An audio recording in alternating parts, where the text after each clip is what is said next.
Okay. Ready to go. So this look, and then it says admit, and then it gets press. I'll come around every once in a while to look. Okay, so the topic today is the Danish, the German, Germans and the Danish Jews. And I chose the word Germans rather than Nazis for a particular reason, which you'll see soon. So let's just start the general background about the Danish Jews during the Holocaust, which I imagine most of you already know. It's a very famous story how virtually all of the Jews in Denmark were saved during the Holocaust. And so there's a legend that King Christian of Denmark, when they forced all the Jews to wear a yellow star, he put on a yellow star too. That's a legend. It's definitely not true.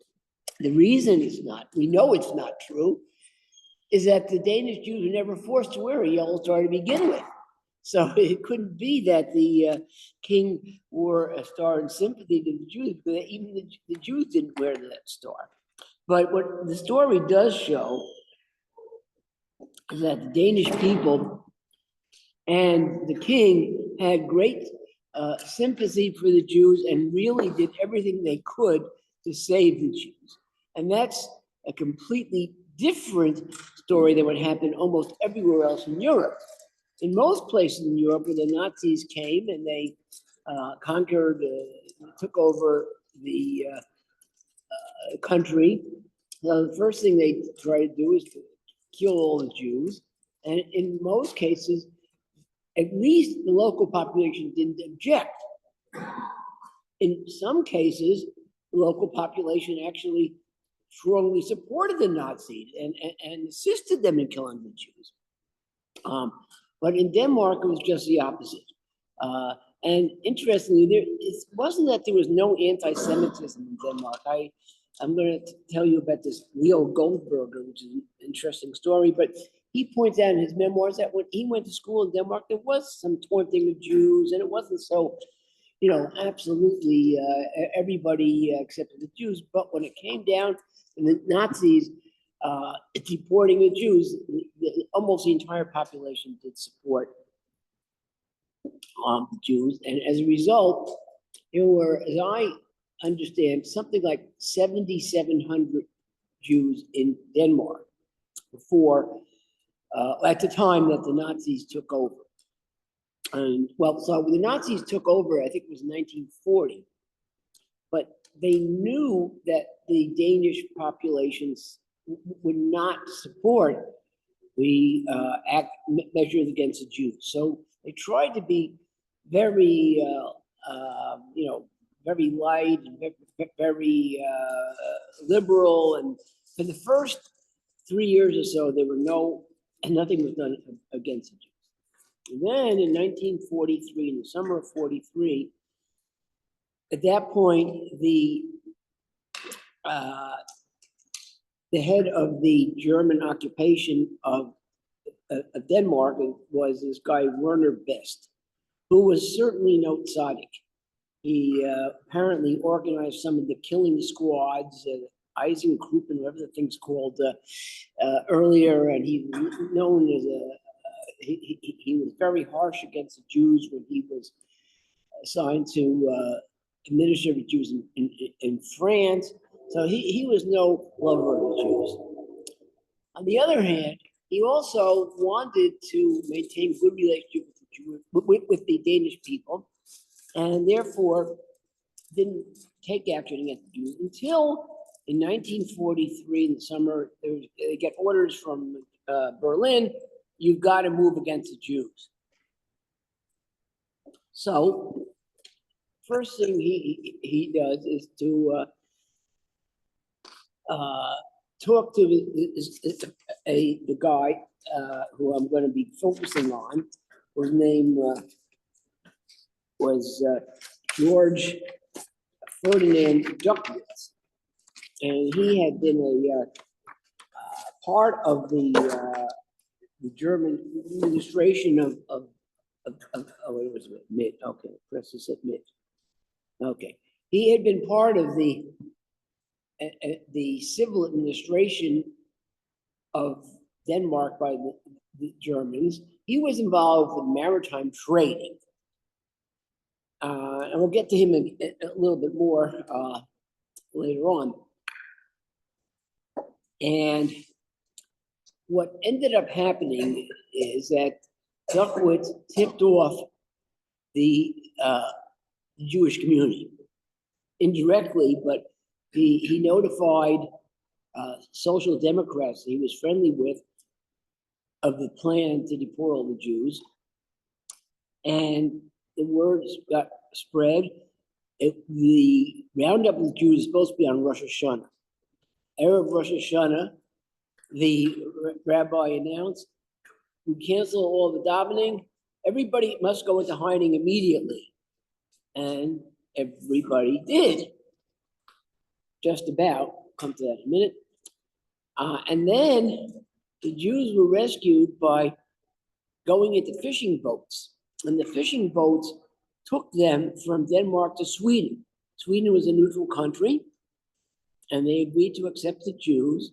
And it seems that 7,200 of the 7,700 of the Jews in Denmark were ferried across this thing called the Øresund, which is the strait between Denmark and Sweden, by fishermen. And it wasn't a simple thing. These fishermen apparently were very poor.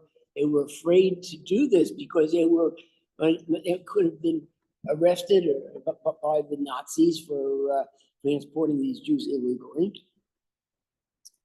And they had to be paid for it. And most of the Jews had relatively little money. Apparently they wanted like $100 per person, which doesn't sound like a lot of money today, but apparently in those days it was a lot of money. And how did the Jews get the money? Well, apparently what happened was the non-Jews raised the money. All kinds of people contributed money so that they could pay these fishermen to take the Jews across to Sweden, which they did. And then when they got to Sweden, this I read in a book recently where they had stories of various people who were managed to survive the Holocaust, and they talk about how this particular family managed to get across to Sweden, and they had one boat that didn't work, and they had to go to a different boat, and then they had to transfer to a third boat, but they finally made it. They get to the shore of Sweden, and they're taken to the police station. And the police station apparently had a list of all the Jews from Denmark, and they asked them for their names checked off against the list. They said, okay, you're welcome. And they then transported them to the nearest Jewish community. In fact, apparently this happened on Rosh Hashanah, this particular case. And they got to this shoal, whoever it was, where they were able to hear the blowing of the shofar. So there were, as I said, there were 7,700 Jews in Sweden. 7,200 ended up being transported to Sweden. Almost all of those survived. It seemed like about 50 Jews either drowned, some of the boats capsized, or somehow they died during the process of going to Sweden, and 50 out of 7,700. But what about the other 500? So the other 500 were primarily elderly and sick people. And they weren't able to go into hiding, or didn't go into hiding. And the Nazis came and they rounded them up. And they shipped them to the Theresienstadt concentration camp. Now, you probably know that of the concentration camps, Theresienstadt was, shall we say, the least worst. It wasn't the five-star hotel, but people there were treated better than at the other concentration camps. It was kind of like a model concentration camp. The Nazis, when they had any inspections, they sent the people there. And I've also read that after the war, that was the only, when they entered the concentration camps, the other ones, Jews were in horrible conditions. They were emaciated, starving, dying. Half of them were dead. Theresienstadt, the people that were there, were in pretty decent shape. And I also have read that how well you were treated in Theresienstadt depended on who you were. Some people were treated very well, others were not. But the Danish government constantly inquired as to the welfare of the 500 Jews that were shipped to this concentration camp. And at one point, they sent the Red Cross to investigate. So the Nazis knew they had to take decent care of these Danish Jews in this in Theresienstadt. And the other thing, yeah. Was this concentration located in which country? It was in Czechoslovakia. Czechoslovakia. Yeah. And they had to take decent care of these people because they were afraid of the protests from the Danish government.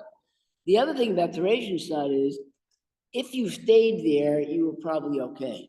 But many, and I think most of the people that ended up in Theresienstadt ended up getting shipped to Auschwitz or some other place like that and did not survive. The ones that remained in Theresienstadt pretty much did survive. And the result was, of these 500 Jews that were sent to Theresienstadt, only 50 did not survive the war. And then you got to remember, the people who were sent there were basically the elderly people and the sick people.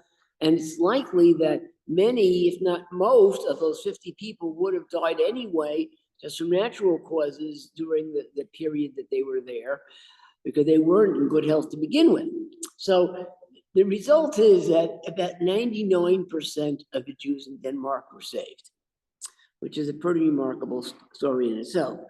Now I'd like to focus, oh, I've got to admit somebody here. Nathan Raven. Okay, yeah. Oops, we're going to remove, no, he's there. What's that remove thing there? Okay, anyway. Can I just ask a question? It's probably my naivete or whatever, ignorance. Why, thank God, but why was Denmark so caring and loving of the Jews when other countries weren't? Okay, part of the answer is that there were not very many Jews. Remember, we're talking about 7,000, 8,000 Jews. There were millions of Jews in Poland and Russia and other places, far, far more. Plus, the Jews in Denmark were pretty much integrated to society, like we have in the United States today. They were part of the society. They weren't. They didn't have separate communities. They weren't walking around with kaputta and payas. They were considered to be fully Danish, full Danish citizens. And then the other thing is that they had the church. You know, the church played all kinds of different roles. In some cases, the church cooperated with Nazis. In many cases, and this is probably the best you can say about the Catholic Church, they were afraid to do very much. I mean, I know someone who's an expert in relations with the Vatican.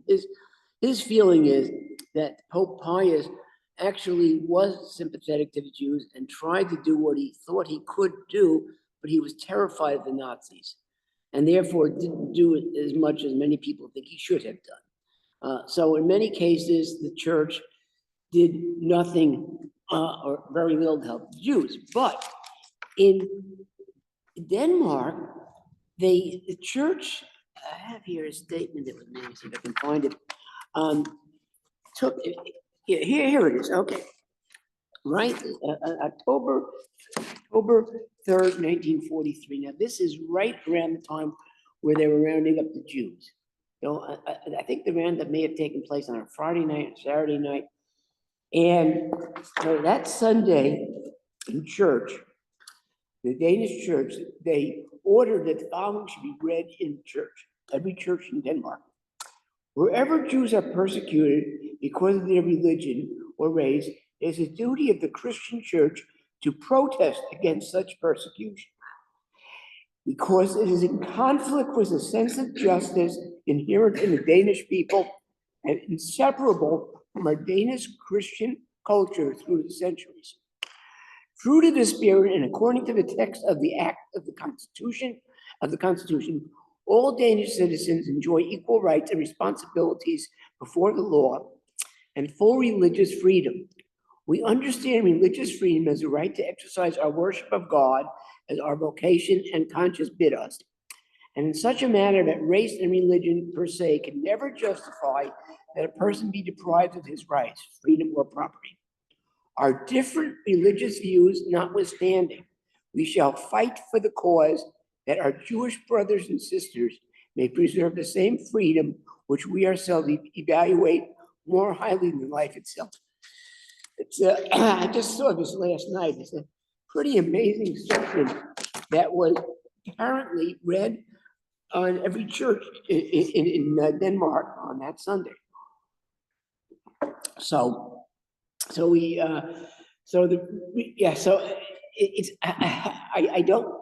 can't say exactly why that didn't happen everywhere else, but we know that historically elsewhere there was a lot of anti-Semitism even before the Nazis, and before the Nazis did their death marches and concentration camps and everything. The local populace, by and large, was not very friendly to the Jews. And in Denmark, it was apparently different. So I mentioned there are two people that I want to now focus on. First one is Leo Goldberger. Leo Goldberger was born in 1930, and his father was a Chazin. He originally was, I think, in Poland, born in Poland or someplace like that. In the 1930s, his family moved to Denmark. I think because of the persecutions, even before they started sending the Jews to concentration camps, he realized this was not a good place to go, and he went to Denmark. Now, this Leo Goldberg, I happened to discover he eventually came to America, and he became a well-known professor of psychology at NYU.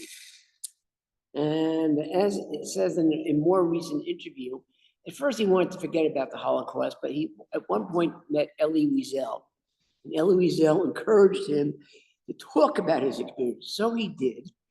And there is available on YouTube a 2-hour interview of Leo Goldberger, which took place around the 1990s. It was kind of funny because during the interview, they say, okay, we're now going to move to another tape. And there's a slight break when they move to a different tape. In those days, they used tapes. But he talked for 2 hours about his family's experience with the Holocaust. And there were two things that were I found particularly interesting, where he mentioned, now remember I said in 1940, the Germans took over Denmark, but they didn't impose a lot of restrictions, and they didn't crack down on the Jews because they knew that the Danish people would not support that.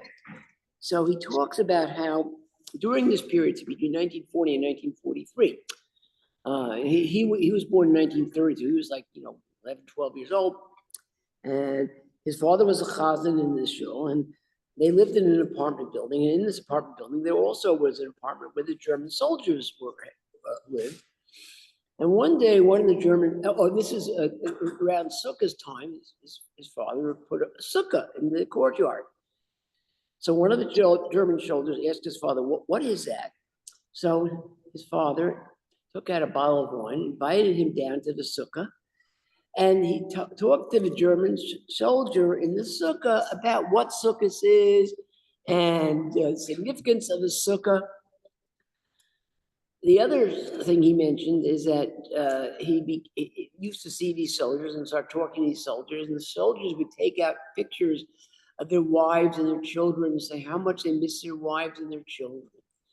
The point of this is that there were some German soldiers who were not really Nazis. They were soldiers for Germany, And they were very nice people, and they tried to be friendly to the Jews. And Goldberger says that the experience taught me a lesson. Yes, there were Nazis, and Nazis are terrible people. And we should hate all the Nazis, but Nazis are not the equivalent of Germans. And there were many good Germans. And he said later on in his life, he had occasion to travel to Germany. And he said, I always kept that in mind, even though some of the Germans did some terrible things, there were other Germans that did not. And we can't just group all the Germans together as terrible people. There's another interesting connection that Leo Goldberger has. By the way, as far as I can tell, he is still alive. He would be 94 years old. He was born in 1930. But I know he was alive like a year ago. That they established an exhibit in the Museum of Jewish Heritage in New York City, and he was one of the models for that exhibit, where the story of his life was told through this character Max, who was what happened to Max is modeled after what happened to Leo. But the other interesting thing about Leo Goldberger and his family is after the war, his family came back to Denmark, but his father felt that even Denmark isn't safe enough. So he decided to move to Canada. And he got a position as a Chazin in the Adas Yisrael, I think the name of it is, show in Montreal, which was one of the largest shows in Montreal. Now, I mention this because at the time, my uncle, Chazin Nathan Mendelson, was a Chazin in the Shar Shemayim show in Montreal, which was considered to be the largest and most prestigious show in Montreal. And I am sure that my uncle knew this Chazin Goldberger quite well, because all the Chazan in Montreal knew each other. And so here I have a connection to the story. I didn't realize this whole thing until recently. And of course, my uncle's no longer alive, and his son, unfortunately, just passed away earlier this year, who also would have known about this. But I am certain that my uncle and Chazin Goldberger actually knew each other and were probably pretty good friends. So there's a connection there. So yeah, if any of you are interested, this Leo Goldberger story is really, really fascinating. But the other person that I want to highlight and mention in my talk this morning is somebody by the name of George Ferdinand Duckwitz. Probably none of you ever heard of him, but it's Duckwitz, Duckwitz. So he was born in Bremen in 1904. He was born to a prominent German family, and then he joined a large. After he graduated from I guess college, he joined a large German coffee company, and he represented the company in Copenhagen, Denmark. And he grew to like Denmark very much. And then in November 1932, he had right-wing sympathies, and he decided to join the Nazi Party and work in the German Foreign Ministry. But then, 2 years later, he resigned.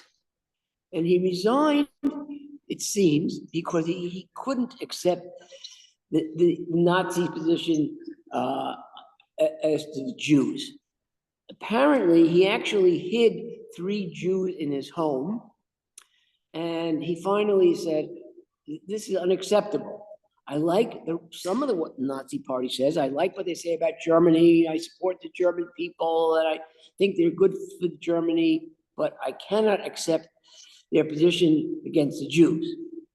And so he resigned from the Nazi Party, but he remained, it says, yeah, he said, where's the other page here? Anyway, he said, I'm no longer able to work within this movement as an honest person.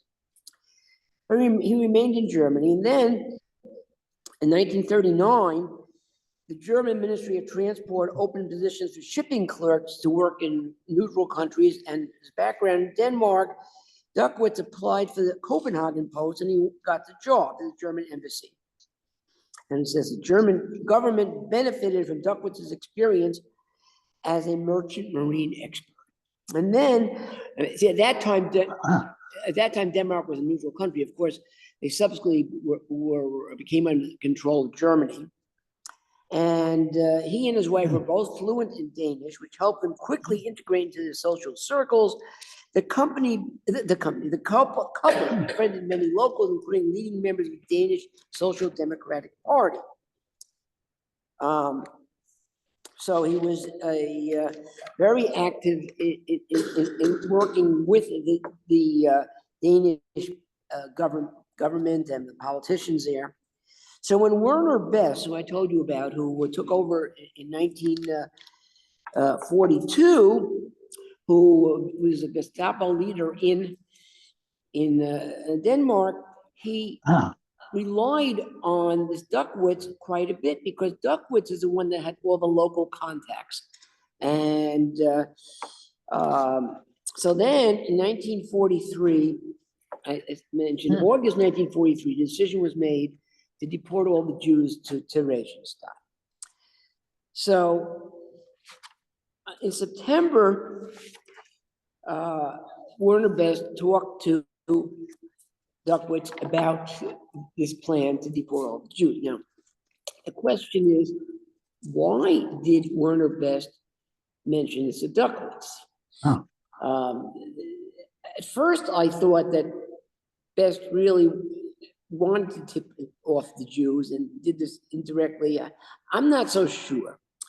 It seemed that the two of them cooperated on everything, and Duckwitz got to know everything that was going on because he just was a very trusted advisor of Best. So when Duckwitz heard, I think the date, by the way, was September 11th of the plan, he said to Best, "I can't accept this. I resign."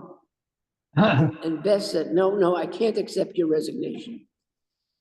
So he then went on and did a few things which are, apparently in his diary he wrote, "I know what I have to do." So it seems there are a few slightly different accounts that I've read. The first thing he did, he flew to Berlin. Either he met with Hitler or he met with somebody else and tried to get this order rescinded, and he was unsuccessful. The next thing he did, he flew to Sweden, and he met with the Swedish prime minister and high official of Sweden. Ostensibly, he went there for some trade mission to advance some maritime trade with Sweden, but the real purpose was to talk to the Swedish officials and get them to agree to accept the Jews. And there he was successful. And he got the Swedish government to agree to accept all the Jews that would come there. Then he goes back to Denmark and he talked to the leader of the Social Democratic Party and told him what was going to be happening for the Jews, and told him he's got to warn all the Jews. And that's what he did. And in fact, they went around and tried to find every single Jew, even the ones that were assimilated and you couldn't have difficult. They found almost everybody. There were a few they didn't find, and they got deported. And as I mentioned, the Jews did go into hiding, although it's also very interesting. And here I'll go back to what happened with Goldberger.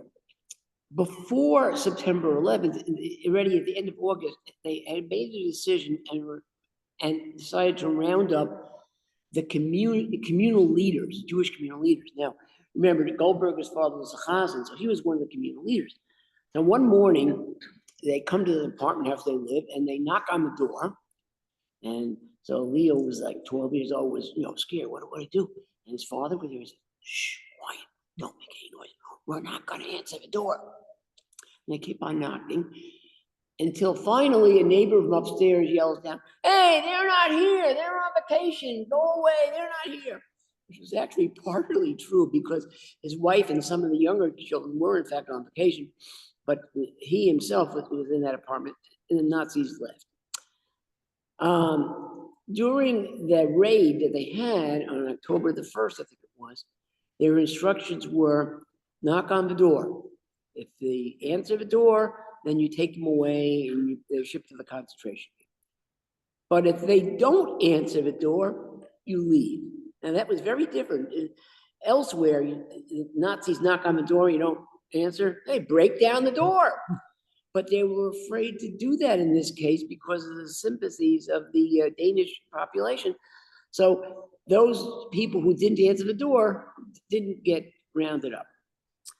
It also, I've read that when they had the rescue operation, the fishermen ferried the Jews to Sweden, Duckwitz knew a lot of the patrols, the German patrols of the Øresund Strait, and he told them, take the night off.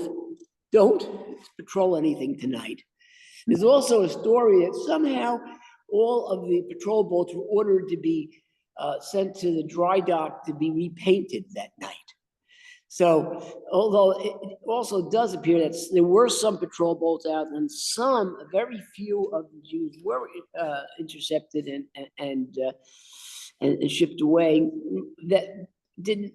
Most of the, almost all of the fishing boats did make it across. So he did whatever he could to save the Jews, and as we see, it was very successful. Virtually all the Jews were saved. Now, the most interesting thing is what happened to Duckwitz afterwards.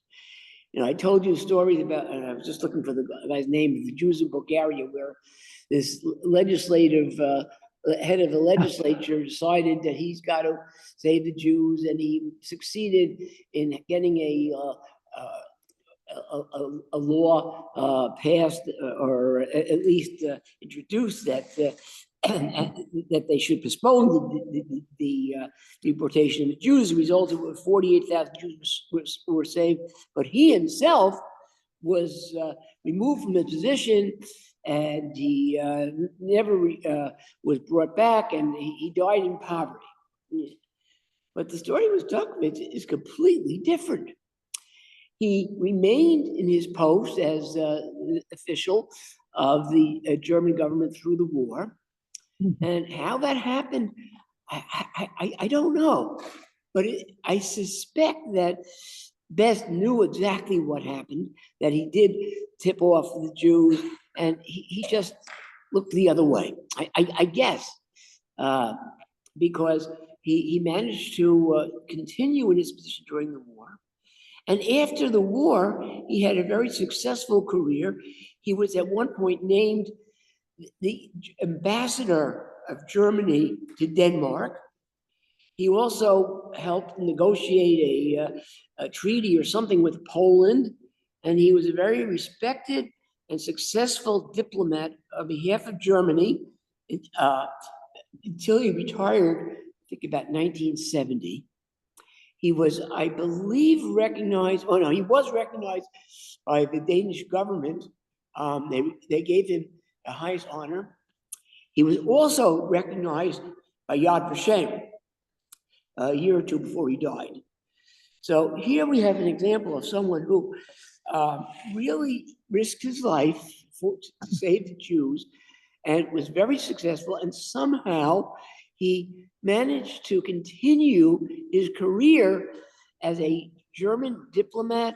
And of course, after the war, what he did was applauded by even the German people, because Germany changed its views. But how he managed to escape and or avoid being caught during the war, I don't know. Anyway, it's a fascinating story, and something that very few people know about. So I thought it would be nice to talk about that this morning. Okay. Thank you. All right. You didn't watch it, right? Did you watch it? Well, yeah, kind of did, but yeah. You can answer. Yeah, okay, I can answer. Yeah.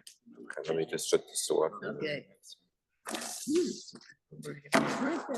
Great. Pretty good. We have more openings if you're interested in next month, like once a Yeah. month if you want. Yeah, all right, so let me. I'll send you I can an email. I can try. try to do something else, yeah. Yeah, this was really interesting. I thought. Yeah, it is very interesting. Yeah, Let me get ventures. in there, a little bit later than I thought I was gonna do.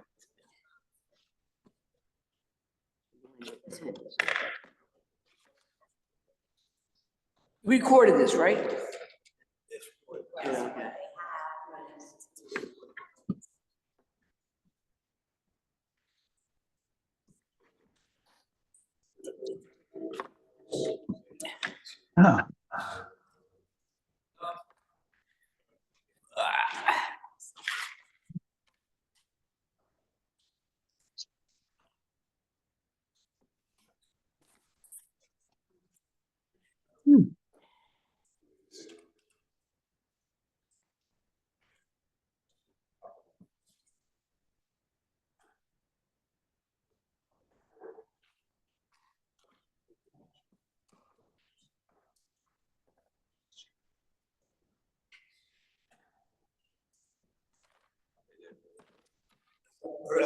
ישב אנחנו נקבל עליו. ברוך ברוך ברוך הינה.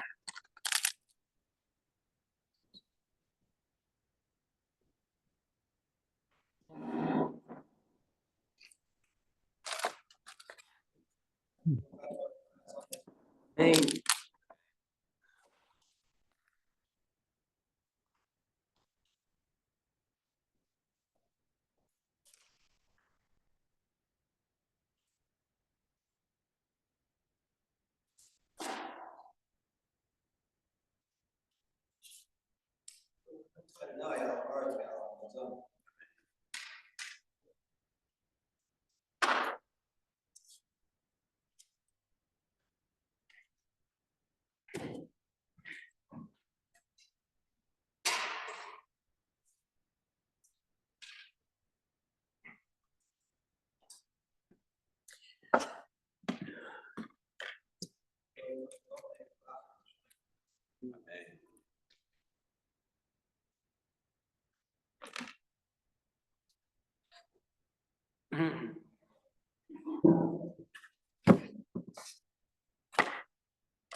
Amen.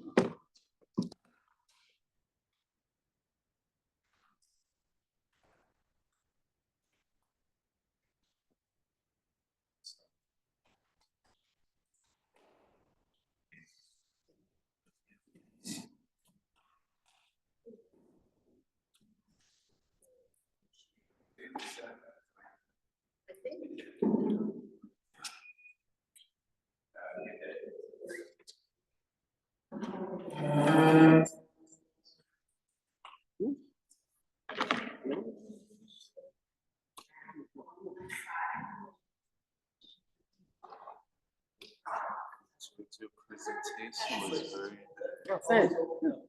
so your uncle is very special. It's amazing, especially with the Swiss. You know, the head of the Swiss made his house the center and anti-Nazi, anti-hate, extremist center. And I thought how beautiful that they took such a Russia and they were educating people to hate Nazis.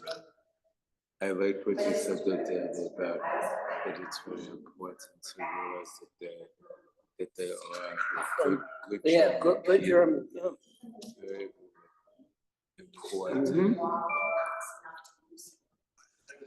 You should cook. Oh, thanks. Have a good super shop. Yeah, thank you.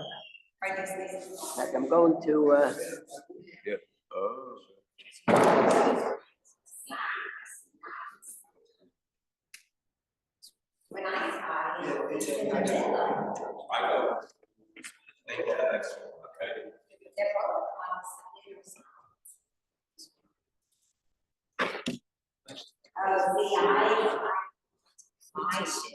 I put it up the next time. Yes, I don't do it unless, then it's set.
And I told you, didn't suggest. And then like, see, yeah, to the kid. We were just all this. Because we were going to take it. Which is at least close. You know, it's not like, well, it's not like going on your side of Road. It's all good.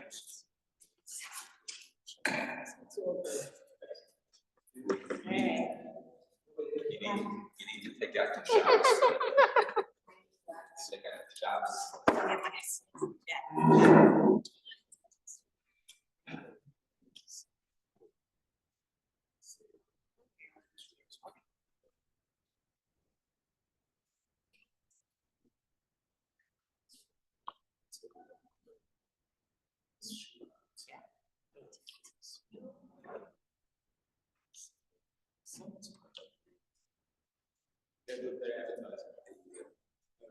You have a good day. All right, thank you.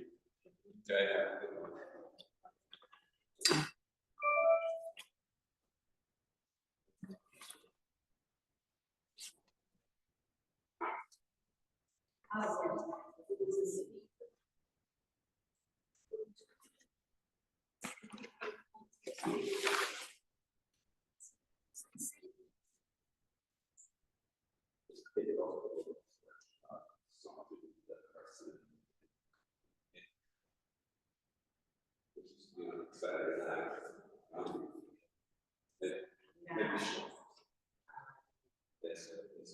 other thing is the week.